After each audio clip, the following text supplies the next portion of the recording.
नमस्कार, मी अजिंक्य भातंब्रेकर. तुम्ही पाहताय न्यूज 18 लोकमत.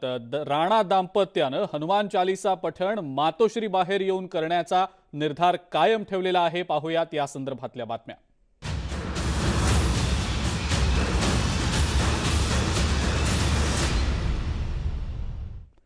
याच संदर्भातली एक ब्रेकिंग न्यूज आता आपण पाहणार आहोत. मुख्यमंत्री उद्धव ठाकरे मातोश्रीवर दाखल झाल्याची ही बातमी आहे.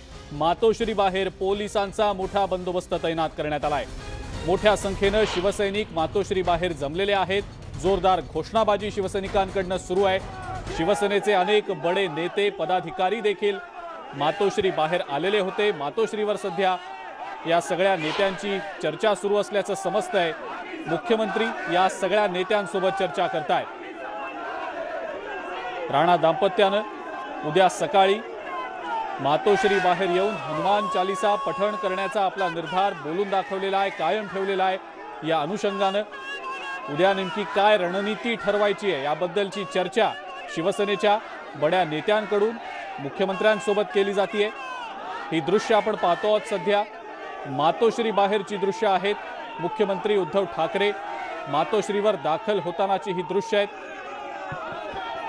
यावेळेला शिवसेनेचे अनेक महत्त्वाचे मोठे नेते, मंत्री, पदाधिकारी उपस्थित असल्याचंही आपण पाहतो आहोत.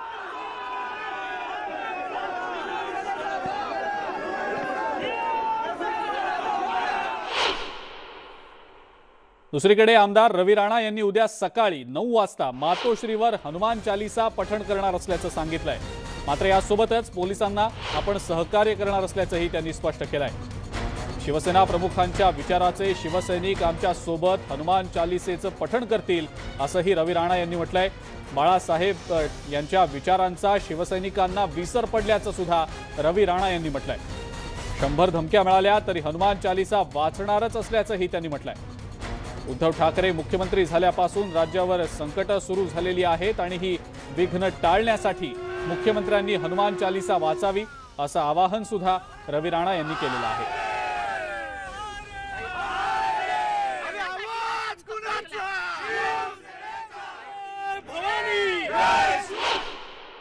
त्या हनुमान जयंतीच्या शुभपर्वावर काही जे शिवसैनिक आहे की महाविकास आघाडीचे कार्यकर्ते आहे मला माहीत नाही, पण बाळासाहेबांचे सैनिक नव्हते ते ज्यांनी हनुमान चालीसाचा विरोध केला. हनुमान जयंतीच्या शुभपर्वावर त्या ठिकाणी आमचा विरोध केला. मला असं वाटतं की ज्या ठिकाणी बाळासाहेबांची श्रद्धा आणि मातोश्री सगळे आपण हृदयामध्ये ठेवतो हिंदूंच्या नावाने, त्या ठिकाणी जर हनुमान चालीसा वाचाचा विरोध होत असेल तर मला असं वाटते उद्धव साहेब हिंदुत्व विसरलेले आहे आणि हिंदुत्वाची दिशा सोडून ते कुठेतरी दुसऱ्याच दिशेने जाऊन या संपूर्ण महाराष्ट्राचं वाटोळं करत आहे. शिवसेनेला हिंदुत्व शिकवण्याचा शहाणपणा राणा दाम्पत्य म्हणा किंवा भाजपाने करू नये. आज पुनश्च एकदा सांगतो, भारतीय जनता पक्षाचे नेते राणांना शिखंडीसारखा वापर करून शिवसेनेवर बाण सोडण्याचा प्रयत्न करतायत.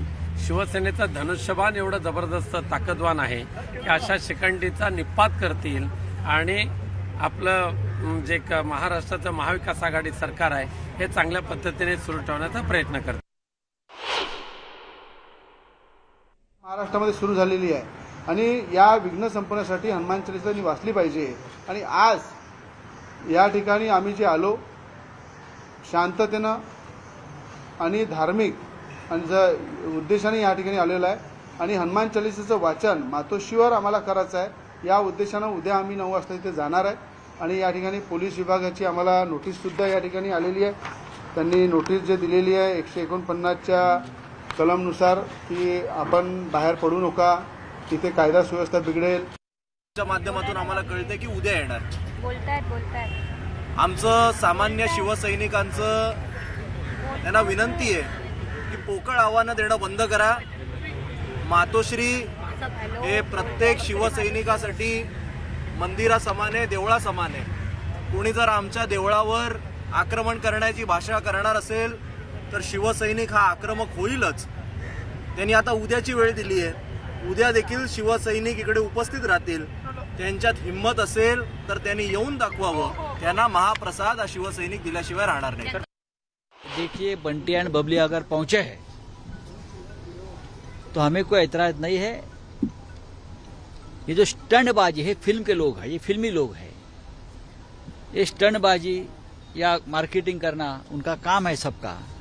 और बीजेपी को अब ऐसे लोगों की जरूरत पड़ती है अपने मार्केटिंग के लिए। मला असं वाटते संजय राऊत ज्यांना मी पोपटच म्हणते, सकाळ उठल्याबरोबर पत्रकारांना बोलवणं आणि काही ना काही भाषा बोलणं त्याच्यात काही तथ्य नाही आहे। ते जरी किती म्हणत असन की आम्ही देवाचं नाव स्मरण करत आहे म्हणून आम्ही भाजपाच्या बाजूनी आहे, आम्हाला कोणाच्या बाजूनी जाण्यासाठी देवाचं नाव स्मरण करण्यासाठी कोणी शिकवलं नाही। कोणाचा आहे आम्ही इंडिपेंडेंट लढतो आहे आणि आम्ही सोमवारी सुद्धा लढणार आहे। तुम्ही ज्याच्या भरोसे आम्हाला सांगत की भाजपचा पाठिंबा आमच्या पाठीशी आहे, तुम्ही कोणाच्या भरोसे निवडून आले आहे? तुमचे मेंबर किती लोक भाजपच्या भरोश्यात गेले? जर आपण सगळे भाषण पाहिले पहिले दिवशीपासून जे मंचावर लाखो लोकांचे समोर ते नेहमी आवाहन करत होते की मी माझे हिंदू धर्माचा प्रचार प्रसार करत आहे, त्यांना मी कोणाला घाबरणार नाही। पाकिस्तानाला खुला आवाम त्यांनी ऐलान केला होता तेव्हा ते लढले, तर आम्ही आमचे धर्माचा प्रचार प्रसार करण्यामध्ये सुव्यवस्था कुठे बिघडते तेव्हा नाही बिघडली, तर आमच्या म्हणण्याने काही सुव्यवस्था बिघडणार नाही। कायदा सुव्यवस्था बिघडवण्याची ज्यांनी सुपारी घेतलेली आहे त्या भारतीय जनता पक्षाच्या माध्यमातून हे जे सगळे चाळे केले जातात हे चाळे माकड चाळे आहेत, त्यामुळे त्या माकड चाळ्यांना वेळीच थांबवणं ही काळाची गरज आहे।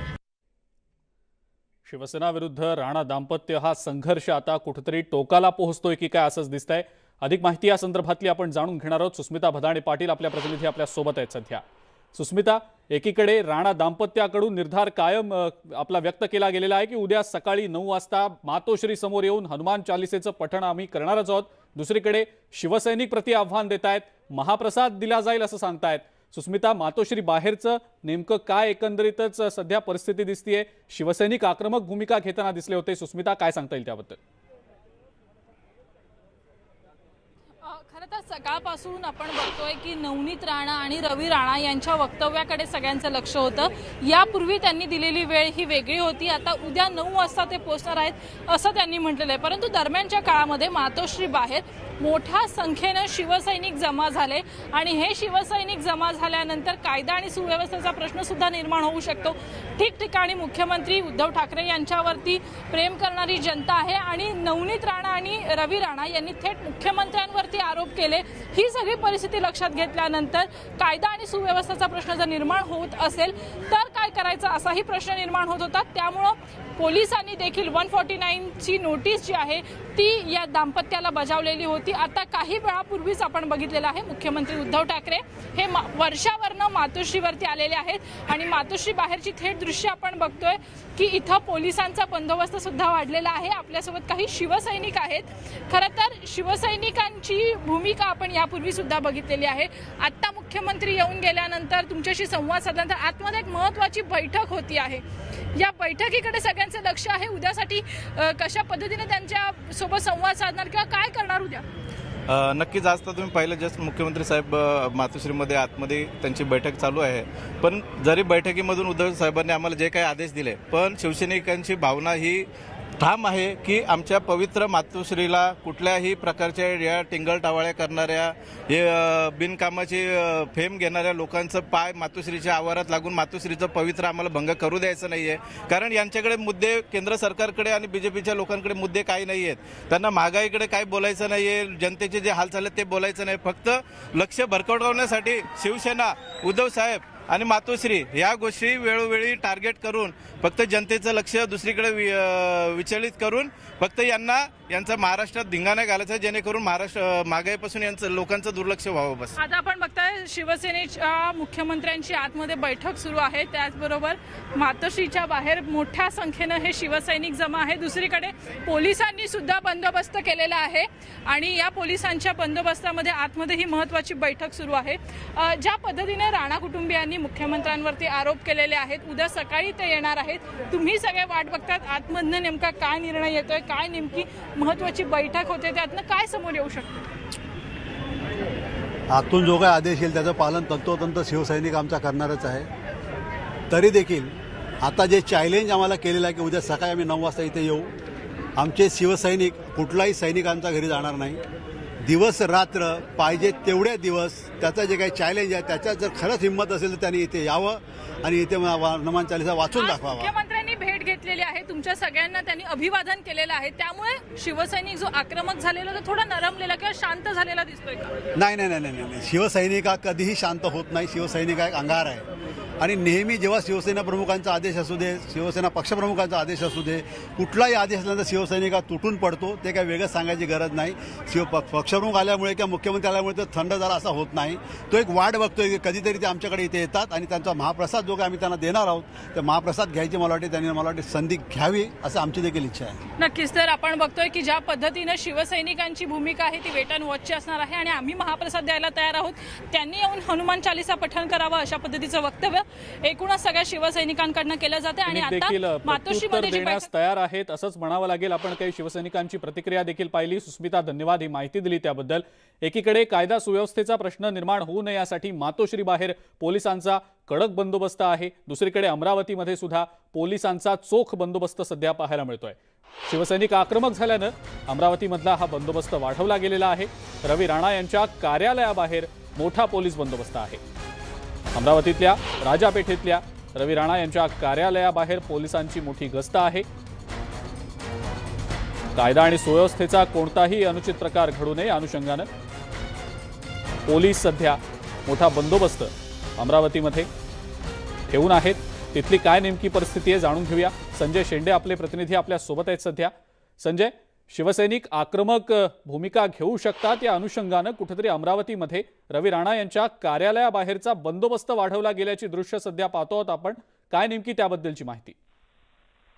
हो, खरं तर जेव्हा राणा दाम्पत्यांनी मातोश्रीवर जाऊन हनुमान चालीसाचं पठण करोसं आवाहन केलं होतं, त्याचवेळी राणा दाम्पत्याने केवळ बंडेरा रेल्वे स्थानकावर पाय ठेवून दाखवावा अशा प्रकारचा इशारा जो शिवसैनिकांनी दिला होता. मातोश्रीवर जाण्यापूर्वी अमरावतीच्या शिवसैनिकांशी तुम्हाला सामना करावा लागेल अशा प्रकारच्या धमक्या ज्या आहेत अमरावती येथील शिवसैनिकांनी दिल्या होत्या. मात्र राणा दाम्पत्य हे काल रात्रीच त्या अमरावती येथून पोलिसांना आणि शिवसैनिकांना गुंगारा देऊन मुंबईमध्ये दाखल झालेले आहे. आणि या पार्श्वभूमीवर मुंबईत दाखल झाल्यानंतर शिवसैनिक जो आहे तिथला शिवसैनिक या ठिकाणी आक्रमक झालेला आहे, संतप्त झालेला आहे. आणि या शिवसैनिकांकडून रवी राणा यांच्या कार्यालयाची कधीही तोडफोड होऊ शकते अशी गुप्त माहिती जी पोलिसांना मिळाली होती. आणि कदाचित हे होऊ नये म्हणूनच मोठा पोलिसांचा बंदोबस्त या ठिकाणी लावण्यात आलेला. जवळपास 4 ते 5 अधिकारी आहेत आणि 20 ते 25 कर्मचारी जे आहेत त्या युवा स्वाभिमान पक्षाच्या कार्यालयावर त्यांचा बंदोबस्त लावण्यात आलेला आहे. आणि कुठल्याही प्रकारचे कार्यालयाची नासधूस होणे किंवा तोडफोड होऊ नये यासाठी प्रिकॉशन म्हणून हा बंदोबस्त लावण्यात आलेला आहे. बिलकुल संजय, धन्यवाद सविस्तर माहिती आपण दिली त्याबद्दल. पुढची बातमी बघूया. औरंगाबादमध्ये 1 मे म्हणजेच महाराष्ट्र दिनी मनसे अध्यक्ष राज ठाकरे जाहीर सभा घेत आहेत आणि या सभास्थळावरून वाद सुरू असतानाच आता राज ठाकरे यांच्या सभेला हिंदू संघटनांनी पाठिंबा दर्शवलाय. विश्व हिंदू परिषद, बजरंग दल आणि राष्ट्रीय स्वयंसेवक दलानं सभेला पाठिंबा दिलेला आहे. मनसे पदाधिकारी आणि हिंदू संघटनांची एक विशेष बैठक पार पडली. या बैठकीमध्ये विविध विषयांवर चर्चा करण्यात आल्याची माहिती मनसेचे जिल्हाध्यक्ष सुमित खांबेकर यांनी दिलेली आहे.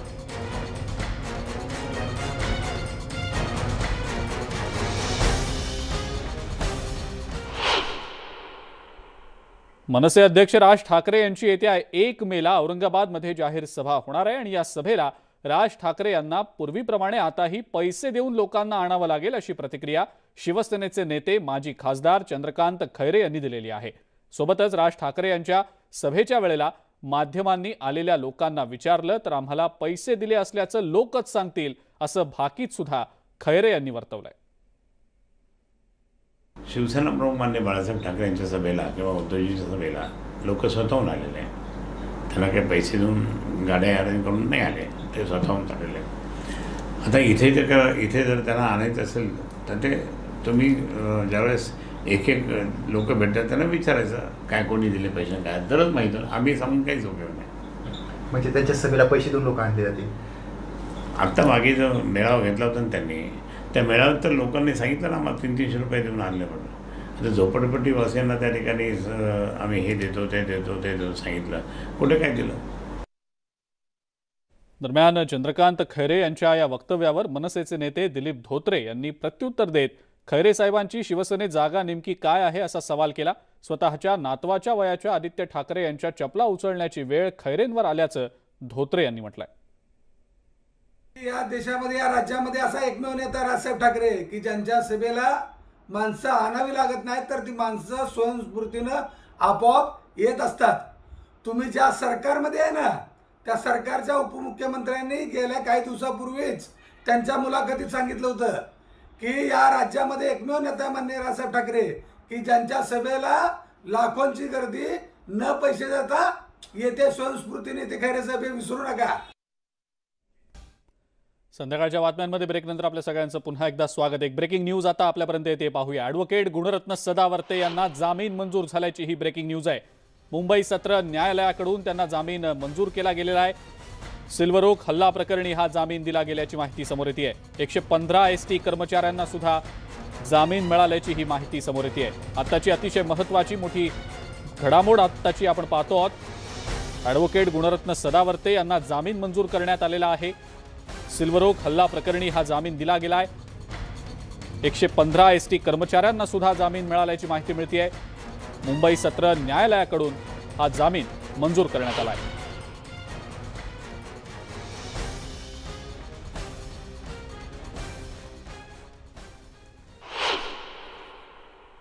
पुढची आणखीन एक महत्त्वाची बातमी बघूया. राज्यामध्ये भारनियमनाचं संकट वाढतंय, त्यामुळे जिथं वीज बिलांची वसुली कमी झाली आहे तिथं लोड शेडिंगला सुरुवात होणार असल्याची माहिती ऊर्जा मंत्री नितीन राऊत यांनी दिलेली आहे. वीज आणि कोळशाच्या टंचाईमुळे लोड शेडिंगला सुरुवात केल्याचं देखील त्यांनी सांगितलंय. वीज चोरी होणाऱ्या ठिकाणी भारनियमन केलं जाईल. भाजपला जर आंदोलन करायचं असेल तर त्यांनी केंद्र सरकारच्या विरोधात केलं पाहिजे असं देखील त्यांनी म्हटलंय. MERCनं 2 महिन्यांचं डिपॉझिट मागितलेलं आहे. ज्या कंपनीनं वीज बंद केली आहे त्या कंपन्यांच्या विरोधात 2003च्या केंद्रीय इलेक्ट्रिसिटी ॲक्टनुसार कारवाई करणार असल्याचं सुद्धा नितीन राऊत यांनी म्हटलंय. ऊर्जा मंत्री नितीन राऊत यांनी लोड शेडिंग संदर्भात काही महत्त्वाची वक्तव्य केलेली आहेत. राज्यात ज्या भागांमध्ये वीज बिलाची वसुली कमी झालेली आहे तिथं लोड शेडिंगला सुरुवात होणार असल्याचं राऊत यांनी म्हटलंय.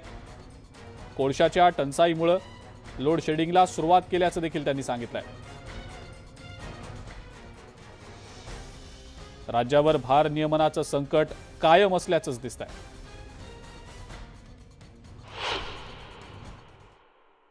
बंद केलाय किंवा त्यांनी कमी पुरवठा का केलाय त्याचं कारण अडाणी सांगू शकतील, मी काय सांगू शकणार नाही. परंतु त्यांनी अचानकपणे ते बंद केल्याने जे आम्ही या ठिकाणी लोड शेडिंग थांबवलेली होती ती करावं लागली आम्हाला. अडाणी कंपनीवर आपण काही कारवाई करू शकतो का नियम? सेंट्रल इलेक्ट्रिसिटी ऍक्ट 2003च्या अनुषंगानं ती कारवाई त्या ठिकाणी केली जाईल. आम्ही त्यांना तशा नोटिसेस सर्व करू आणि ते आम्हाला करावं लागतील. आम्ही ज्या लोकांनी आम्हाला अचानकपणे या ठिकाणी वीज वितरण करण्याचा बंद केलेला आहे ते मग अडाणी पॉवर असो किंवा JSW पॉवर असो, या दोघांनाही सेंट्रल इलेक्ट्रिसिटी ऍक्ट 2003च्या अंतर्गत आणि MERCच्या ऍक्टच्या अंतर्गत आम्ही त्यांना नोटिसेस दिलेल्या आहेत आणि आम्ही त्यांच्या संपर्कात आहोत. त्यांनी आम्हाला जर विजेचा पुरवठा या ठिकाणी प्रॉपरली सुरू केला नाही तर त्यांचं वीज वितरण ज्या ग्रीडमधून होतं त्या ग्रीड आमच्या हातात आहेत, ते सुद्धा आम्ही त्या ठिकाणी ब्रेक करण्याचा प्रयत्न करू. त्यामुळं त्यांनी आपलं वितरण सुरू करावं ही विनंती महाराष्ट्राच्या जनतेच्या वतीने त्यांना राहणार आहे. देशभरात सगळीकडे कोळशाचा तुटवडा असून कोळसा आयात करण्याचा निर्णय घेतल्याची माहिती उपमुख्यमंत्री अजित पवार यांनी दिलेली आहे. लोड शेडिंगबाबत मुख्यमंत्र्यांशी चर्चा झालेली असून वीज पुरवठा सुरळीत करण्याचे प्रयत्न सुरू असल्याचंही त्यांनी सांगितलं. देशभरात सगळीकडेच कोळशाचा तुटवडा आहे. वीज पुरवठा सुरळीत करण्याचे प्रयत्न सुरू असल्याचं अजित पवार यांनी म्हटलंय. कोळसा आयात करण्याचा सुद्धा निर्णय घेतल्याचंही अजित पवार यांनी सांगितलेलं आहे.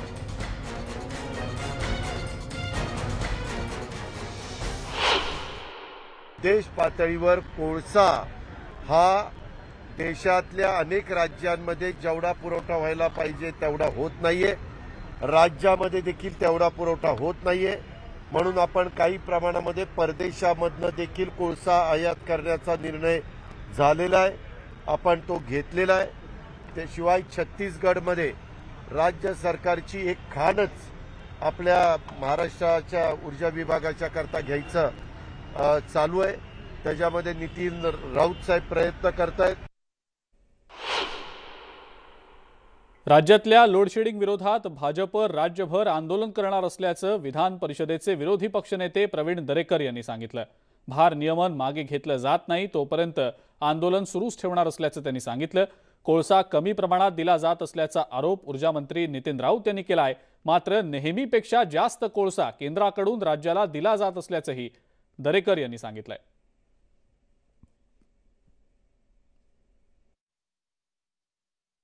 देखभाल दुरुस्तीच्या नावाखाली वीज पुरवठा बंद ठेवून हजारो जणांच्या उपजीविकेवर आज त्या ठिकाणी गदा येतोय आणि त्यामुळे महाराष्ट्रभर वीज मंडळांच्या कार्यालयावर सुद्धा भारतीय जनता पार्टीचे कार्यकर्ते धडक देतील आणि जोपर्यंत संपूर्ण भारनियमन मागे घेतलं जात नाही तोपर्यंत भारतीय जनता पार्टीचं हे आंदोलन अशाच पद्धतीनं सुरू राहील। लोडशेडिंगच्या विरोधात भाजप राज्यभर आंदोलन करणार असल्याचं भाजपचे नेते आमदार आशिष शेलार यांनी म्हटलंय। सलग 7 दिवस हे आंदोलन सुरू राहणार असल्याचंही त्यांनी जाहीर केलं। टंचाई निर्माण करायची आणि चढ्या दरानं वीज घ्यायची आणि कंपनीकडून टक्केवारी घ्यायची असा प्रकार सुरू असल्याचा आरोप सुद्धा आशिष शेलार यांनी केलेला आहे।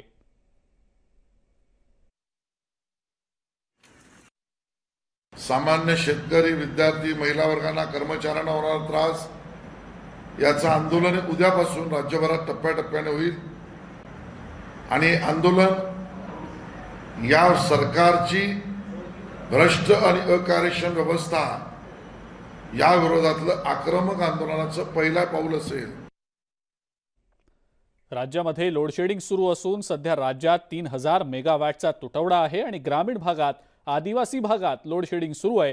त्यामुळे भाजप या लोडशेडिंगच्या विरोधात राज्यभरात आंदोलन करणार असल्याची माहिती चंद्रशेखर बावनकुळे यांनी दिलेली आहे। संपूर्ण राज्यामध्ये आता जनता या उकाड्याने पेटलेली आहे। जनताच रस्त्यावर येईल।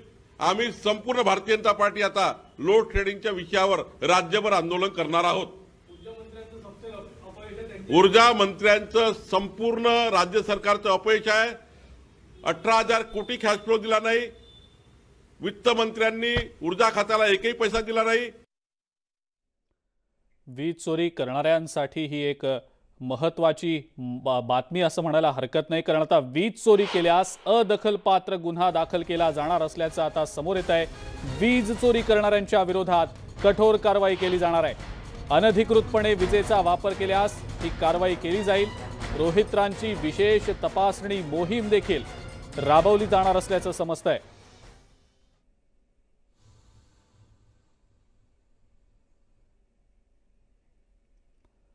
राज्यामध्ये सध्या वीज टंचाईचं मोठं संकट आहे आणि लोड शेडिंगमुळे जनतेला प्रचंड त्रास सहन करावा लागतोय। तर दुसरीकडे राजकीय पक्षांच्या सभांमध्ये मात्र राजरोसपणे वीज चोरी होत असल्याचा प्रकार समोर आलाय। गुरुवारी नागपूरमध्ये शिवसेनेचे खासदार संजय राऊत यांच्या सभेदरम्यान वीज चोरी होत असल्याचं समोर आलं। या सभेसाठी मंचाच्या डाव्या बाजूला असणाऱ्या खांबावरच्या विजेच्या तारेवर आकडे टाकून वीज चोरल्याचा प्रकार समोर आलाय।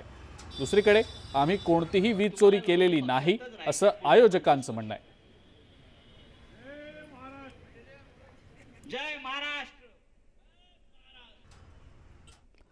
राष्ट्रवादी काँग्रेसचे आमदार अमोल मिटकरी यांच्या कन्यादान विधीच्या वक्तव्याच्या निषेधार्थ ब्राह्मण संघटना आक्रमक झाल्या आहेत। मिटकरी यांच्यावर गुन्हा दाखल करण्याची मागणी करत ब्राह्मण संघटनांकडून राज्यात ठिकठिकाणी आंदोलन केलं जात आहे।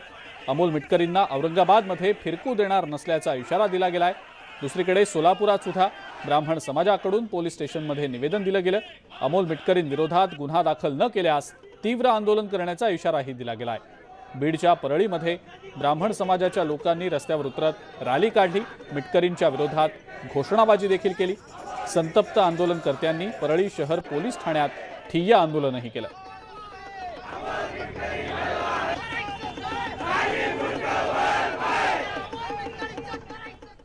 हिंदुहृदय सम्राट बाळासाहेब ठाकरे महाराष्ट्र समृद्धी महामार्गाचा पहिला टप्पा वाहतुकीसाठी सुरू होणार आहे। देशातील सर्वाधिक वेगवान महामार्गावर MSRDC मंत्री एकनाथ शिंदे यांनी 140 किलोमीटर वेगानं कार चालवली। या वेगवान प्रवासात न्यूज 18 लोकमतचे प्रतिनिधी उदय जाधवही त्यांच्या सोबत होते।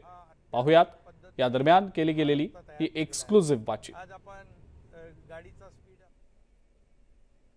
एकमेव महाराष्ट्राचे मंत्री जे एखादा मोठा बिग बजेट प्रकल्प जो आहे तो राबवताना त्याचं भूमिपूजन देखील ते करतात आणि उद्घाटन देखील ते करतात। एक खूप मोठा प्रकल्प आहे आणि या प्रकल्पासंदर्भात आता आपण MSRDC मंत्री एकनाथ शिंदे साहेब यांच्याशी बोलणार आहोत।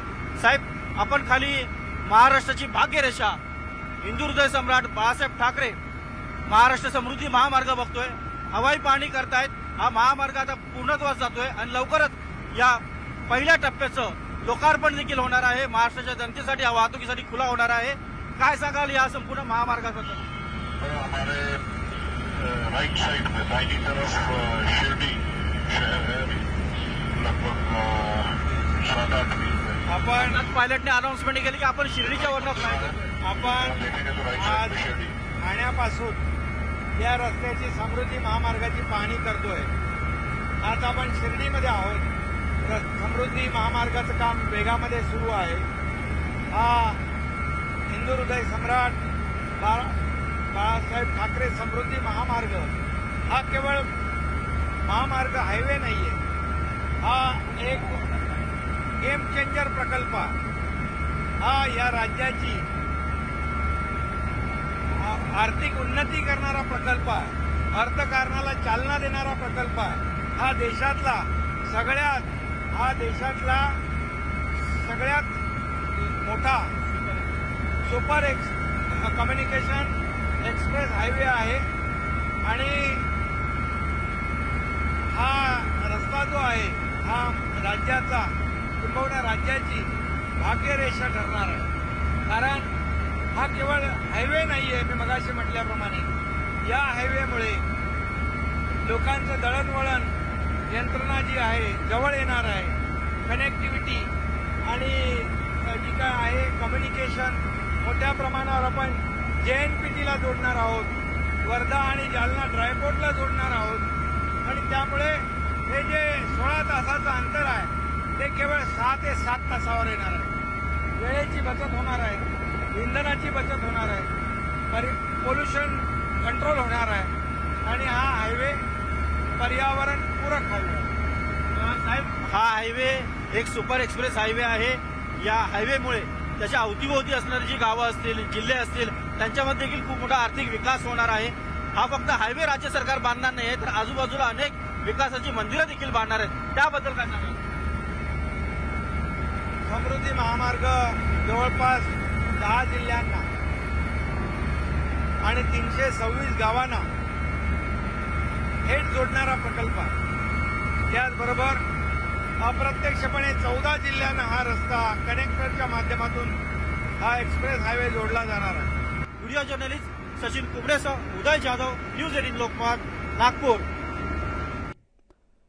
पुढची बातमी भंडाऱ्यातली आहे। आरोग्य विभागाच्या परीक्षार्थींना गुण वाढवून देण्यासाठी फोन केले गेल्याचा धक्कादायक प्रकार उघडकीला आलाय। गुण वाढवून देण्यासाठी 80,000ची मागणी देखील केली गेल्याचं समोर येत आहे। काही परीक्षार्थींनी पोलिसात या संदर्भातली तक्रारही केलेली आहे। त्यामुळे भंडाऱ्यात आता आरोग्य विभागाच्या परीक्षेत मोठा घोटाळा झालाय की काय अशी जोरदार चर्चाही सुरू आहे। परीक्षार्थींना गुण वाढवून देण्यासाठी फोन केले गेलेत आणि या फोन कॉल्समुळे परीक्षार्थ्यांमध्ये मोठा संभ्रम निर्माण झालाय। आपका पूरा नाम हो गया विवेक कुमार विजय आर्य? हाँ जी। आपका पिता का नाम विजय हो गया और माँ का नाम यशोदा हो गया? हाँ जी। आपका डेट ऑफ बर्थ 17/4/1983 हो गया और आपका एग्जाम पड़ा ऑफ स्कॉलर्स वर्धा में जो पड़ता है वार्को सिटी में नियर ताज पेट्रोल पंप के पास। क्या क्या? अच्छा, सेंटर। हाँ हाँ यार बाबू, बताया जा रहा था ना कि आपका मार्क्स है ना जो मेरिट लिस्ट के हिसाब से कम आया है। पेपर अच्छा दिया था तो 22 बार मेरिट कट ऑफ लिस्ट कितनी जा रही है? 85 जा रही है। हाँ क्या? हाँ, और उसका रिजल्ट आने वाला है, भी आपको पता होगा।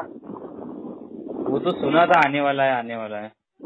हाँ, तो इस महीने के लास्ट में 28 और 29 अप्रैल को रिजल्ट आने वाले हैं। हाँ जी। और आपका जो सेट नंबर मिला था, क्वेश्चन सेट नंबर पता है आपको? तो उसका OMR नंबर था 1291756। ये आपका जो नंबर है ना, जो मेरिट लिस्ट के हिसाब से 10 नंबर कम आ रही है, यानी आपका नंबर टोटल 75 है। तो क्या करेंगे सर अभी उसके लिए? नंबर बढ़वानी है तो आपको पे करनी होगी। कितने हैं सर?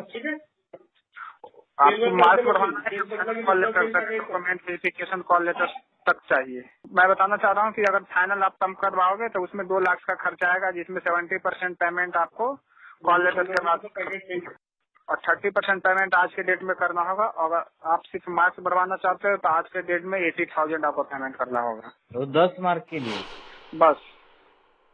सुमारे 11:15 वाजता मला एक अननोन नंबरवरून कॉल आला आणि त्यांनी मला माझ्या डिटेल्स ज्या आपण एक्झाम सेंटरच्या शीटवर साईन करतो त्यावेळेवर त्या सगळ्या गोष्टी त्यांनी सांगितल्या, इवन संच क्रमांक आणि OMR शीट नंबरसुद्धा.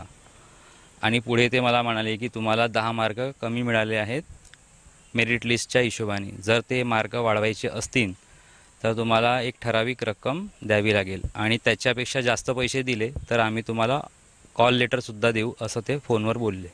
त्यांनी पहिली मागणी केली होती 10 मार्क वाढवायसाठी 80,000 रुपये आणि ऑफर लेटरकरिता 2 लाख रुपये ते अकाउंटवर डिपॉझिट करा असं सांगितलं त्यांनी.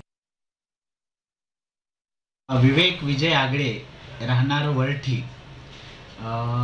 यांनी एक आज अर्ज दिलेला आहे की त्यांनी आरोग्य भरतीमध्ये ग्रुप डीच्या पोस्टसाठी फॉर्म भरलेला होता आणि परीक्षा दिलेली होती. तर त्या संदर्भाने त्याला एका नंबरवरून कॉल आलेला आहे आणि त्यांनी त्याचे पूर्ण डिटेल वगैरे सांगून त्याला जर मार्क वाढवायचे असतील तर पैशाची 80,000 रुपयाची मागणी केलेली आहे. या संदर्भामध्ये त्यांनी अर्ज दाखल केलेला आहे. तर या संदर्भात अधिक चौकशी करत आहोत आम्ही आणि याच्यामध्ये नेमका काय प्रकार आहे ही माहिती घेऊन पुढील कारवाई करत आहोत.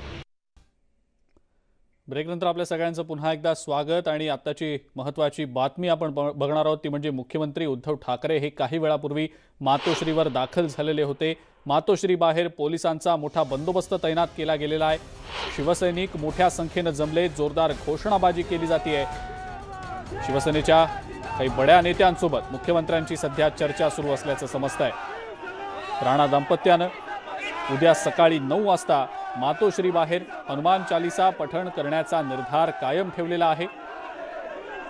या अनुषंगानं कायदा सुव्यवस्थेचा काही प्रश्न निर्माण होऊ नये यासाठी मोठा पोलीस बंदोबस्त तैनात केला गेलाय. शिवसेनेकडून उद्याच्या या सगळ्या पार्श्वभूमीवर काही वेगळी रणनीती ठरवली जाते की काय या अनुषंगानं चर्चा सुरू असल्याची माहिती मिळते. मातोश्री बाहेर पोलिसांचा मोठा बंदोबस्त तैनात केला गेलाय.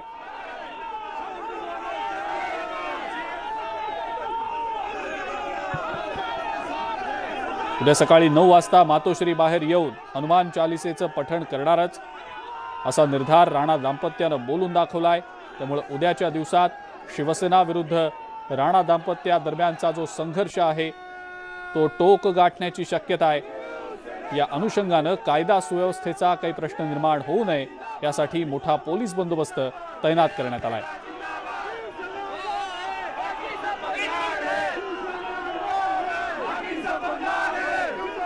अधिक माहिती या संदर्भातली आपण जाणून घेणार आहोत. सुस्मिता भदाणे पाटील आपल्या प्रतिनिधी आपल्या सोबत आहेत सध्या. सुस्मिता, मातोश्रीवर मुख्यमंत्री उद्धव ठाकरे दाखल झालेले होते. शिवसेनेच्या बड्या नेत्यांसोबत त्यांची चर्चाही सुरू असल्याचं समजलेलं होतं. चर्चेचा एकंदरीत जो सगळा प्रकार आहे तो संपलाय का? आता काही या संदर्भातली माहिती समोर येताना दिसतेय का? खरं तर महापौर किशोरी पेडणेकर या सुद्धा आतमध्ये होत्या. त्याचबरोबर शिवसेनेचे अनेक बडे नेते सोबत होते. सुभाष देसाई सुद्धा इथे उपस्थित होते आणि ज्या पद्धतीने ही बैठक झालेली आहे अतिशय महत्त्वाची आहे. आणि आता आपण बघतोय की हे शिवसैनिकांमधला एकूणच जो राग आहे, जो संताप आहे तो थोडाफार प्रमाणात कमी व्हावा यासाठी सुद्धा ही बैठक महत्त्वाची होती. उद्या सकाळी रवी राणा आणि नवनीत राणा या इथे मुंबईत येणार आहेत, मुंबईत आलेले आहेत आणि आता ते उद्या सकाळी 9 वाजता ते थेट मातोश्रीवरती येणार आहेत अशी घोषणा त्यांनी आपल्या प्रेस कॉन्फरन्समध्ये केलेली आहे. आणि त्यामुळेच सगळ्या शिवसैनिकांची भूमिका नेमकी काय असेल हे बघणं सुद्धा अतिशय महत्त्वाचं असणार आहे. महापौर किशोरी पेडणेकर इथे आलेले आहेत आणि त्यांनी आम्हाला संबोधन आहे की आता इलेक्शन आहे, तुम्ही तुमच्या कामाकडे लक्ष द्या. हे टाइमपास कपल हे असंच येत राहणार. हे भेसूर चेहरे, भोंगे सोंगे डोंगे हे असेच बाहेर निघणार आहेत. हे रावणाची तोंड आहेत. हे मुंबईला आणि महाराष्ट्राला भ्रष्ट आणि बदनाम करण्यासाठी करतायत. तर त्यांच्याकडे जास्त लक्ष देण्यापेक्षा कामाकडे पण आपण लक्ष देऊया, तर आम्ही ते करू. ताई, एक महत्त्वाचा मुद्दा म्हणजे उद्या सकाळी 9 वाजता जर हे सगळे राणा समर्थीय जे आहेत किंवा त्यांना समर्थन करणारी मंडळी येणार आहेत असं म्हटलेलं आहे, तर शिवसैनिक सुद्धा इथेच असणार आहे का? मुळामध्ये ना मॅडम, मला असं वाटतं मुंबई आणि महाराष्ट्र अस्थिर करण्याचा कोणालाही अधिकार नाही. हनुमान चालिसाच्या मागचे भेसूर चेहरे हे लोकांपुढे आता उघड होत आहेत. त्यामुळे तारीख पे तारीख, टाइम पे टाइम देते राहिना हे सलग टाइमपास कपल आहे. तर आपण बघतोय की महापौर यांनी अतिशय महत्त्वाची टीका जी आहे ती या ठिकाणी केलेली की हे टाइमपास कपल आहे, तारीख पे तारीख आणि वेळ बदलत राहतात, आम्ही सुद्धा तयार आहोत अशा पद्धतीची भूमिका माजी महापौर किशोरी पेडणेकर यांनी व्यक्त केलेली आहे. बिलकुल सुस्मिता, धन्यवाद ही सविस्तर माहिती दिली त्याबद्दल. आपण पाहिलं किशोरी पेडणेकर यांनी नेमकं काय म्हटलंय ते. मातोश्रीवर मात्र उद्याची रणनीती ठरत असल्याचं सध्या समजतं आहे. अनिल देसाई शिवसेनेचे नेते यांनी या संदर्भात नेमकी काय प्रतिक्रिया दिली ते देखील पाहूया. राणा दाम्पत्य असं म्हणते आहे की उद्या सकाळी 9 वाजता मातोश्रीला ते येणार, हनुमान चालिसा पठण करणार. हनुमान चालिसा पठण करण्यापेक्षा भीमरूपी महारुद्र वगैरे जे आपल्या संस्कृतीमध्ये आपल्या ह्याचं आहे, मारुती मंत्र आहे, तर ते त्यांनी पठण करावं. हिंदुत्वाची नवी शिकवण जे ते घ्यायला जात आहेत ती शिकवण शिवसैनिक त्यांना नक्की देतील. त्यांनी हिंदुत्व काय किंवा हिंदू धर्म काय याचा अभ्यास करायचा ठरवलं असं त्यांच्या याच्यावरनं वाटतं. ते चांगलं आहे, त्यांनी ते जरूर वाचावं, त्याचं पठण करावं, कळलं का? आणि इथं या पद्धतीनं हे करायचं नाही आहे. इथे शिवसैनिक आहेत, तुम्ही शिवसैनिक पाहिलेलं आहे, आणि त्यामुळे इथे कोणी काय तशा प्रकारचं धाडस करू नये, करणारही नाही. ब्रेकनंतर आपल्या सगळ्यांचं पुन्हा एकदा स्वागत. यानंतरची एक धक्कादायक बातमी आहे औरंगाबादमधली. केवळ चोरीच्या संशयावरनं एका तरुणाला आपल्या जीवाला मुकावं लागल्याची दुर्दैवी घटना समोर आलेली आहे. सभागृहात काम करणाऱ्या वॉचमनवर केवळ चोरीच्या संशयातून 8 ते 10 आरोपींनी लाठ्या आणि काठ्या बरसवल्या आणि या संशयामुळे एका कुटुंबाचा आधारवडच हरपला.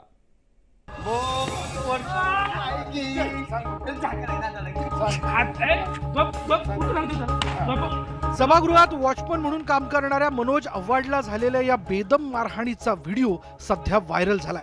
सभागृहात झालेल्या चोरीचा संशय चालकांनी या मनोजवर घेतला आणि त्याचे हातपाय बांधून लाकडी दांडक्यांनी बेदम मारहाण केली. कबुली दे म्हणत टोळकं मनोजला मारत राहिलं आणि मनोज मारू नका म्हणून गयावया करत राहिला, पण त्याच्या विनवणीकडे त्यांनी दुर्लक्ष केलं.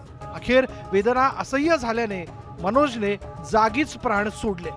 त्यानंतर हादरलेल्या आरोपींनी मनोजचा मृतदेह घाटी रुग्णालयाबाहेर टाकून पळ काढला. सिद्धार्थनगर येथील त्या ठिकाणी नेऊन मारहाण केली. त्या मारहाणीमध्ये त्याचा मृत्यू झाला आणि या संदर्भानं पोलीस स्टेशनला या 8ही आरोपींच्या विरुद्ध गुन्हा दाखल आहे. 8 आरोपींपैकी दोघांना पकडण्यात पोलिसांना यश आलंय. मात्र जोपर्यंत सर्व मारेकऱ्यांना अटक होणार नाही तोपर्यंत मृतदेह ताब्यात न घेण्याची भूमिका कुटुंबियांनी घेतली आहे. कामाला म्हणून नेलं, मारणं माझ्या करायला त्याने एवढं मारायचं नसतं. मग आमच्याकडे काय गलती झाली अशी दाखल कोण आम्हाला सांगायचं होतं ना. नेलं तिकडे लगेच खतमच गेला, लगेच ते गाय टाकलं घाटीला. अजून कायच गुन्हा केला ना माझ्या लेकरानं. या 2 लेकराला कसं पोचीन पोरगीन, कसं काय करीन. केवळ चोरीच्या संशयामुळे चिमुकलीच्या डोक्यावरून बापाचं छत्र हरवलं. मनोजच्या पत्नीने तर त्या गुंडांना फाशीच व्हावी अशी मागणी केली. लेकरासाठी काहीतरी करावं माझी इच्छा आहे. जसं आता आम्हाला कोणाचा सहारा नाही. ते आता माझे पप्पा पण नाही या दुनियामध्ये. माझी आई एकटी राहती, भंगार व्यवसायाला जाती आणि त्यांनी ज्या माझ्या नवऱ्याला मारून टाकले त्यांना तुम्ही फाशीवर चढवा. त्यांनी जसं माझ्या नवऱ्याला मारून टाकलं तसं त्यांचा तुम्ही जीव घ्या, माझी ही प्रार्थना आहे. या धक्कादायक घटनेने औरंगाबाद परिसरात खळबळ माजली. त्यामुळे पोलीस यंत्रणा या आरोपींना बेड्या ठोकून शिक्षेपर्यंत कधी पोहोचवणार याचीच प्रतीक्षा मनोजच्या कुटुंबियांना असणार आहे. सचिन जिरे, न्यूज 18 लोकमत, औरंगाबाद. पुण्यातल्या सार्वजनिक वाहतूक व्यवस्थेच्या कंत्राटदारांनी अचानक संप पुकारलाय. PMPMLच्या सुमारे 1400 बसेस जागीच उभ्या आहेत आणि त्यामुळे पुण्यातल्या सार्वजनिक वाहतूक व्यवस्थेवर मोठा परिणामही झालाय. लॉकडाऊनच्या काळातले पैसे न दिल्यानं संपावर गेल्याचं कंत्राटदाराचं म्हणणं आहे। मात्र PMPMLच्या वाहकांनी दिलेल्या माहितीनुसार पुणे आणि पिंपरी चिंचवड महापालिका प्रशासनानं कंत्राटदारांना आधीच 100 कोटी रुपये दिलेले आहेत। याच्या बाबतीत ऑलरेडी मीटिंग झाली होती पूर्वीच आणि आपण त्यांना डेली पेमेंट पण आपण देत होतो। त्याशिवाय त्यांचे 4-5 महिन्याचे थकबाकी पण होतो आणि आपण जसं निधी PMC PCMC कडनं येतो आपण त्यांना डिस्बर्समेंट करत होतो।